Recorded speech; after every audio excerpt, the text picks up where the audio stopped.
Hello friends, இன்றைக்கி சூப்பரான ஒரு டிஃபன் ஐட்டம் தான் பார்க்க போகிறோம். ரவை பிடிக்காதவங்களுக்கு கூட இந்த மாதிரி செஞ்சு கொடுத்தீங்கன்னா ரொம்ப பிடிக்கும்.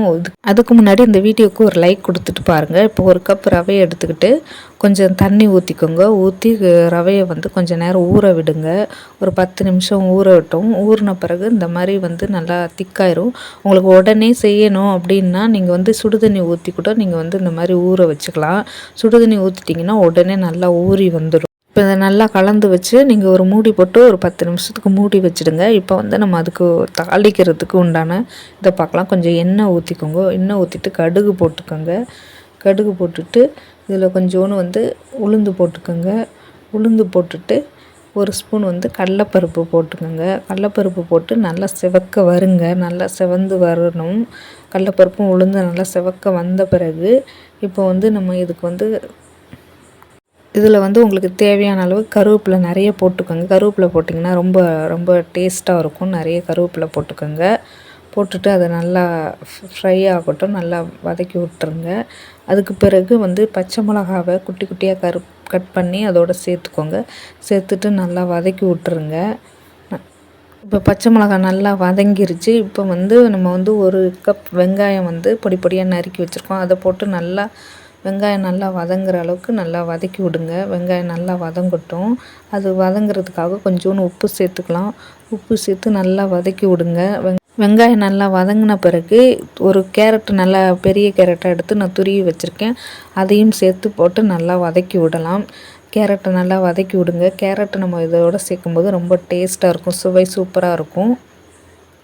கேரட்டு நல்லா வதங்கின பிறகு கொத்தமல்லி பொடி பொடியாக நறுக்கி அதையும் சேர்த்து நம்ம அதோட வதக்கிட்டு நம்ம இப்போ தனியாக எடுத்து வச்சுக்கலாம். இப்போ இதை தனியாக எடுத்து வச்சுக்கிட்டு இதில் நம்ம ரவை ஏற்கனவே நம்ம ஊற வச்சுருக்கோம் தண்ணி ஊற்றி. அந்த ரவையை இதோடு சேர்த்து நல்லா கலந்து விடுங்க. நல்லா மாவை கலந்து விட்ருங்க. ரவையோடு சேர்த்து நல்லா கலந்து விட்ருங்க. இப்போது நான் கொஞ்சம் இட்லி மாவு சேர்த்துக்கிறேன். ஒரு 2 கரண்டி. நீங்கள் வேணும்னா சேர்த்துக்கலாம். இல்லை அப்படியே கூட நீங்கள் செஞ்சிங்கனாலும் நல்லா இருக்கும். நீங்கள் இந்த இட்லி மாவு சேர்க்கும்போது கொஞ்சம் நல்லா உங்களுக்கு உடையாமல் நல்லா வரும்.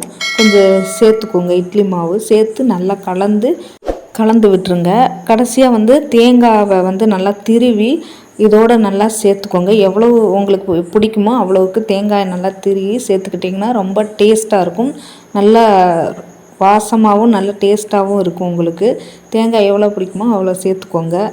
இப்போ இதுக்கு ஒரு சட்னி தயார் பண்ணிக்கலாம். தேங்காய் சில்லு நான் எடுத்திருக்கேன். கொஞ்சோண்டு இஞ்சி, ஒரு 2-3 பூண்டு, ஒரு 3 பச்சை மிளகாய் போட்டிருக்கேன். கொஞ்சோண்டு உப்பு போட்டிருக்கேன். கொஞ்சோண்டு புளி சேர்த்துருக்கேன். இப்போ தேங்காய் சட்னியை அரைச்சிட்டு எப்போவும் தாளிப்பு கொடுப்பீங்களா, கடுகு கருவேப்பிலை போட்டு தாளித்து வச்சுக்கோங்க. இந்த சட்னி ரொம்ப சூப்பராக இருக்கும் இதுக்கு. இப்போ நம்ம 10 நிமிஷம் ஆன பிறகு பணியாரக்கல்லில் எண்ணெய் நல்லா ஊற்றிட்டு இப்போ இந்த ரவை கலவையை நம்ம பணியாரம் நீங்கள் எப்படி ஊற்றி எடுப்பீங்களோ அதே மாதிரி நம்ம ஊற்ற போகிறோம். நல்லா கல் சூடானோன்னே சிம்மில் வச்சுக்கிட்டு இப்போ நம்ம ஒவ்வொரு குழியிலையும் நம்ம ஊற்றிட்டு சிம்மிலே வச்சு மூடி போட்டு நீங்கள் வேக விட்டுருங்க. ரவைன்றதுனால கொஞ்சம் சீக்கிரம் தீஞ்சிரும். அதனால் கொஞ்சம் பார்த்து நம்ம அதை திருப்பி போட்டுறணும். கொஞ்சம் செவந்தோடனே திருப்பி போட்டுக்கோங்க. அப்புறம் திருப்பி போட்டுருங்க. சூப்பராக இருக்கும். இந்த மாதிரி ரவை பிடிக்காதவங்களுக்கு கூட இந்த மாதிரி ரவை பணியாரம் செஞ்சு கொடுத்தீங்கன்னா நல்லாயிருக்கும். சட்னி வச்சு சாப்பிடும்போது நல்லாயிருக்கும். சும்மாவே நீங்கள் சாப்பிடும்போதும் ரொம்ப அருமையாக இருக்கும்.